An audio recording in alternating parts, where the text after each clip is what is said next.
रहा है जिसमें बिजली रानी कह रही हैं कि काश तू हमरा कोख से जन्म लेता तो हम धन्य हो जाते। इसको लेकर क्या कुछ कहेंगे भैया? जिस प्रकार से बिजली रानी का तबीयत खराब होता है और तमाम जो अटकलें लगता था पवन सिंह पर, ये जो तस्वीर आया कहीं ना कहीं बहुत ही सराहनीय तस्वीर है। देखिए, मैं भी देखा वो, देखला के बाद बहुत दिल मतलब भर गई हमार। ऐसे ही लोगों का दुख दर्द बांटते रहिए, लेकिन कभी भी जीवन में ये उम्मीद नहीं करना है कि हम किसी का दुख दर्द में शामिल हों, लोग हमारे दुख दर्द में आएंगे नहीं आएंगे, क्योंकि ऐसा होता नहीं है जनरल। पवन सिंह लड़की के दीवाने हैं या फिर पवन सिंह सिर्फ अपने जो दुर्व्यवहार है उसके लिए चर्चा का विषय बने हुए रहते हैं। पवन सिंह जी का जो दरिया दिली आपको सोशल मीडिया के माध्यम से पता चला होगा, जो चीज आप देख रहे होंगे, सारे कुछ को लेकर बातचीत करेंगे। लेकिन सबसे पहले चैनल पर स्वागत करेंगे। स्वागत भैया, कैसे हैं? जी शुक्रिया, बहुत अच्छे हैं। आप कैसे हैं? बिल्कुल, हम भी मस्त हैं भैया। जी हम भी अच्छे हैं। बिल्कुल। जिस प्रकार से सोशल मीडिया के माध्यम से बिजली रानी का तबीयत खराब का सिलसिला जारी होता है और पवन सिंह जी का दरिया दिल दिखता है, अपने गाड़ी से लखनऊ बुलाते हैं। और आज का जो वीडियो सोशल मीडिया पर अभी से कुछ देर पहले का जो वीडियो वायरल हो रहा है, जिसमें बिजली रानी कह रही हैं कि काश तू हमरा कोख से जन्म लेता तो हम धन्य हो जाते। इसको लेकर क्या कुछ कहेंगे भैया? जिस प्रकार से बिजली रानी का तबीयत खराब होता है और तमाम जो अटकलें लगता था पवन सिंह पर, ये जो तस्वीर आया कहीं ना कहीं बहुत ही सराहनीय तस्वीर है। देखिए, मैं भी देखा वो, देखला के बाद बहुत दिल मतलब भर गई हमार। क्योंकि जैसे पवन भैया जिस प्रकार से मतलब सारा काम छोड़ कर गए लें और आ करके मतलब एक बेटा के फर्ज निभालें। और बिजली चाची भोजपुरी के धरोहर बनी है के। अब मतलब एक तरफ जैसे दू गो ही ड्यूटी बा हमने के, एक तरफ भोजपुरी के धरोहर के बचावे के और दूसरा तरफ एगो माई के बचावे के। तो पवन सिंह जी आए और आ करके जिस प्रकार से सारा काम छोड़ करके, वो चाहते तो अपने टीम के लोगों को भी भेज सकते थे जी, लेकिन उन्होंने खुद पहुंचना उचित समझा। और मेरे हिसाब से वो बहुत अच्छा उनका निर्णय था, क्योंकि जैसे ही वो आए होंगे तो जाहिर सी बात है कि जो बिजली चाची हैं उनका हिम्मत और हौसला जो है वो 100 गुना बढ़ गया होगा। और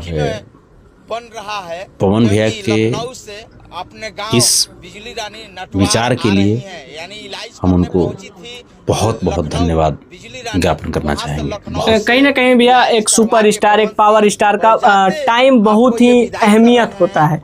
छोटा सा पल भी उनके लिए बहुत कीमती होता है, लेकिन वो समय निकाल कर जिस प्रकार से मैदानता में जाना, वहाँ के डॉक्टरों से मिलना, जैसे बिजली रानी को अपने माता स्वरूप ले जाते हैं, अच्छे से डॉक्टरों से बातचीत करते हैं, कहीं ना कहीं ये भोजपुरी के लिए सराहनीय है। बहुत बहुत सराहनीय है। और वो एक प्रेरणा पुंज बन चुके हैं। अगर ऐसे ही कार्य करते रहे, हालांकि मैंने आज पोस्ट किया था, जो आप देखे भी होंगे, उस पोस्ट में मैंने पवन भैया को काफ़ी धन्यवाद भी दिया। साथ ही साथ एक मेरी व्यक्तिगत जो मेरी सलाह थी, जो मेरी अनुभव के तौर पे एक सलाह थी कि ऐसे ही लोगों का दुख दर्द बांटते रहिए, लेकिन कभी भी जीवन में ये उम्मीद नहीं करना है कि हम किसी का दुख दर्द में शामिल हों, लोग हमारे दुख दर्द में आएंगे नहीं आएंगे, क्योंकि ऐसा होता नहीं है जनरली। हम अगर आपको अगर कुछ कर रहे हैं तो ऊपर वाले देख रहे हैं, चाहे वो भगवान हो, अल्लाह हो, यीशु मसीह हो, गुरु नानक देव हो, कोई भी हो, कोई भी शक्ति, वो देखते हैं और किसी न किसी रूप में वो हमारे लिए किसी को भेज देते हैं। तो हमने आज पोस्ट भी किया, मतलब बहुत अच्छा लगा हमको, बहुत अच्छा, दिल से सैल्यूट पवन भैया। लेकिन बहुत सारे लोग इससे कुछ दिन पहले पवन सिंह जी को लेकर अनर्गल टिप्पणियां करते थे कि पवन सिंह लड़की के दीवाने हैं या फिर पवन सिंह सिर्फ अपने जो दुर्व्यवहार है उसके लिए चर्चा का विषय बने हुए रहते हैं। लेकिन ये जो महत्वपूर्ण पल निकल के आया, जिसको देखकर पूरा भोजपुरी को कहीं ना कहीं एक बहुत बड़ा संदेश मिल रहा है। देखिए, जो पब्लिक फिगर होते हैं उनको ताली और गाली दोनों मिलता है। ये हमारे भगवान हैं। ये अगर हमें इतना प्यार करते हैं तो डांटने का भी अधिकार रखते हैं। तो अगर ये हमको डांटते भी हैं तो हम उतनी ही सहजता से स्वीकार करते हैं, सर झुका करके स्वीकार करते हैं, क्योंकि हमारे लिए ताली भी तो यही बजाते हैं, हमारा प्रोत्साहन भी तो यही करते हैं। हमारे घर में चूल्हा जलता है, उस चूल्हे का लकड़ी भी तो यही देते हैं। बिल्कुल। तो वो एक कलाकार के लिए ताली या गाली वो आशीर्वाद स्वरूप होता है। जनता जनार्दन की तरफ से जो कुछ मिले हम लोग सहर्ष स्वीकार करते हैं, प्रयास करते हैं कि हाँ अनजाने में जो भूल चूक हुई होगी उस भूल चूक से उबर करके बाहर निकल करके अच्छी दिशा में, सकारात्मक दिशा में काम करना है। तो पवन भैया जो पिछली जो घटना थी, शायद एक लड़की थी उसको लेकर के, हाँ जो भी हो, तो वहाँ पे मतलब एक सीनियर कलाकार के नाते प्रमोट करना चाहे, वहाँ पे उस लड़की की गलती थी। वहाँ पे पवन भैया में यही गलती थी कि अपनी मतलब इमेज को वो नहीं देख पाए, उनका जो कद है उसको वो नहीं देख पाए।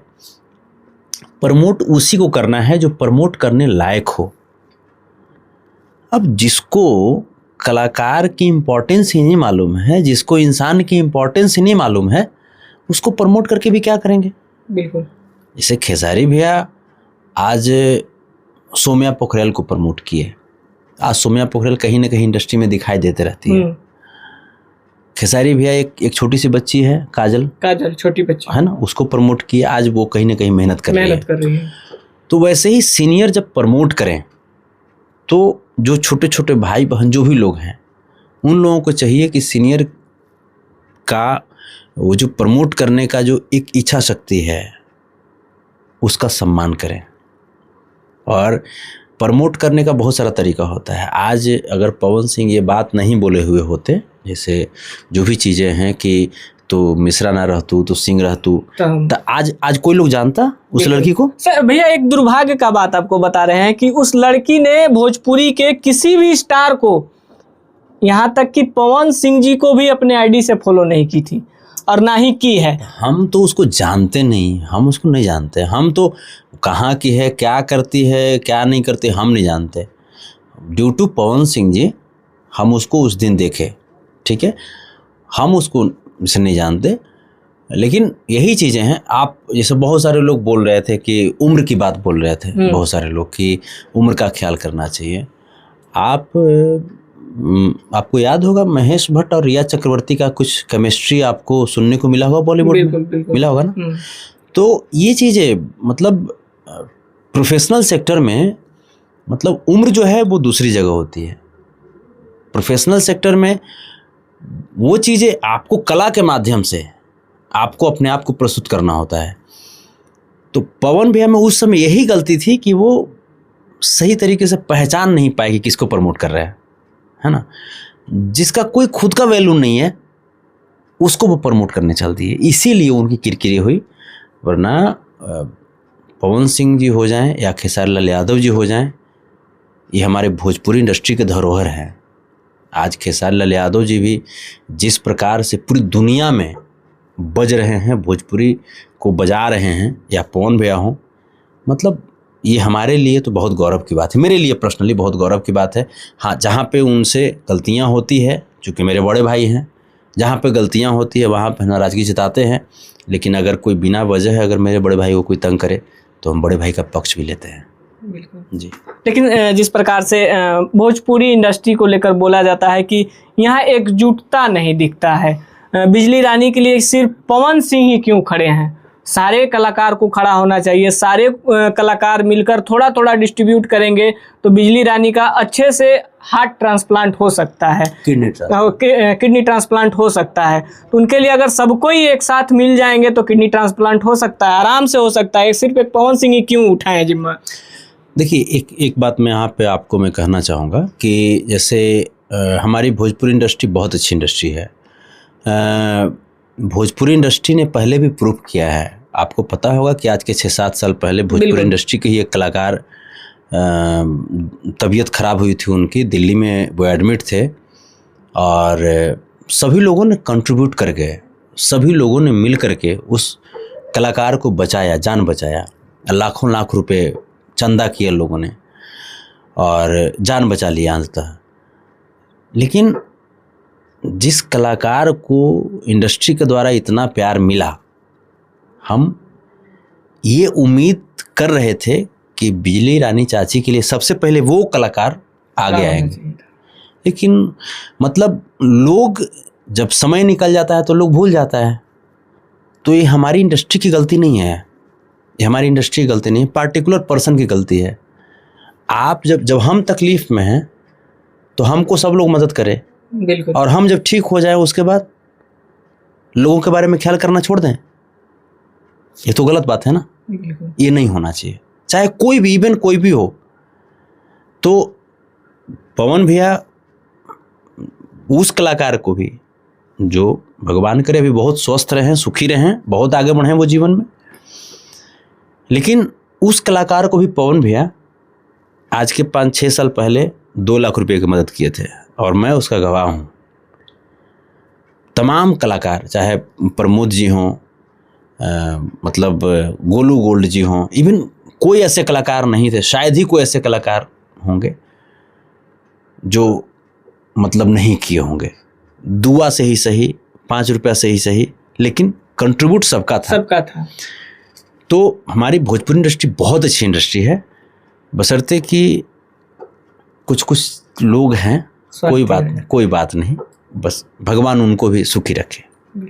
इशारे में बहुत बड़ा बात बोल दिए हैं। किसको लेकर बोल रहे हैं वो भी आपको पता ही होगा, क्योंकि आज से 6 साल पहले यही संतोष रेणु यादव हाथ में मोबाइल उठाकर एकोरी से सारे कलाकार को संदेश भेजने का काम शुरू कर दिए थे कि एक तूफानी लाल यादव नाम का कलाकार जो भर्ती है, जो पैसा के लिए अपने जीवन का भीख मांग रहा है, उसमें इन्होंने डटकर सामना किया और उनको मौत के मुंह से लेकर आए। लेकिन अब भोजपुरी इंडस्ट्री को एक और सहयोग का ज़रूरत है, तो कोई नज़र नहीं आ रहा है, सिर्फ पवन सिंह ही खड़े नज़र आ रहे हैं। हम तमाम कलाकार से भी चाहेंगे कि अगर एक पैसा भी अगर बिजली रानी से आप अगर इज्जत पाए हो या फिर भोजपुरी इंडस्ट्री में नाम पाए हैं, तो ज़रूर नहीं, कम से कम तो अपने शरीर से ही खड़े हो जाइए। जिस प्रकार से आज का भावुक भरा तस्वीर बिजली रानी का निकल कर आया, जब पवन सिंह जी लखनऊ से विदा कर रहे थे बिजली रानी को, तो बिजली रानी रोते हुए कह रही हैं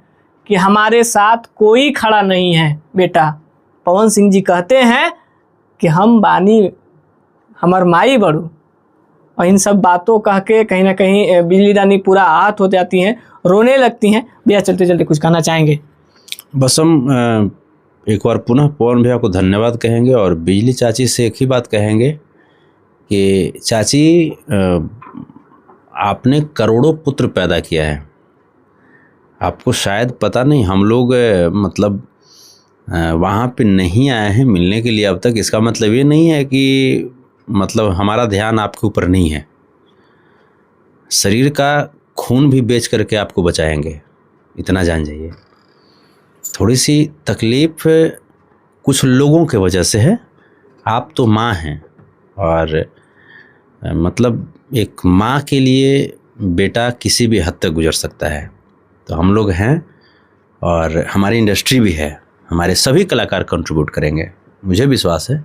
क्योंकि हमारे जितने भी भोजपुरी इंडस्ट्री के जो धरोहर हैं, चाहे वो प्रोड्यूसर हों, डायरेक्टर हों, म्यूजिक डायरेक्टर हों, हर लोग, इवन हमारे जो जनता जनार्दन जो ऑडियंस हैं, उन्होंने भी कंट्रीब्यूट किया है भोजपुरी के कलाकारों के लिए। तो बिजली चाची को कुछ नहीं होगा, हम लोग हैं ना, हम लोग हैं चाची, कुछ नहीं होने देंगे, कुछ नहीं। जमराज से लड़ करके आपको बचा लेंगे, आप टेंशन फ्री रहिए। गाने उन्ने का पूरा प्रैक्टिस चल रहा है, पूरा एकदम अलग अंदाज में दिख रहे हैं। क्या कुछ हो रहा है खास आज बीजी स्टूडियो में? एक्चुअली जैसे अभी बहुत सारे गाने अभी स्टॉक कर रहे हैं हम, चूँकि हमारे जो भगवान हैं, जो अल्लाह कहिए, जो भी कहिए, मेरे लिए सब मेरे जनता जनार्दन हैं, और इनकी विशेष एक सलाह थी कि मुझे गीत संगीत पे ध्यान देना चाहिए। तो लगातार हम पिछले मतलब अगर हम बात करें तो पिछले 1 महीने से बहुत सारा गाना गाए हैं, और आज भी हम गाना गाने के लिए ही आए थे। आज बहुत अच्छा गाना हुआ है, रिकॉर्ड हुआ है। एक गाना वैसा रिकॉर्ड हुआ है बहुत फिल्मेटिक, उसमें कल्पना जी या खुशबू जैन जी गाएंगी। दोनों धरोहर हैं भोजपुरी की। तो बहुत अच्छा गाना, ये बादल खान जी के संगीत निर्देशन में और सावर जॉनी जी के द्वारा लिखा हुआ गाना है। कुछ अरुण बिहारी जी का लिखा हुआ गाना है, कुछ आर पंकज जी का लिखा हुआ गाना है। तो बहुत अच्छा गाना रिकॉर्ड हुआ है आज। बिल्कुल, बहुत बहुत धन्यवाद भैया, अपना कीमती समय दिए। बाकी आपका क्या प्रतिक्रिया है, अपना राय कमेंट बॉक्स में जरूर बताइएगा। फिर मिलते हैं एक और अपडेट के साथ, तब तक के लिए जय हिंद।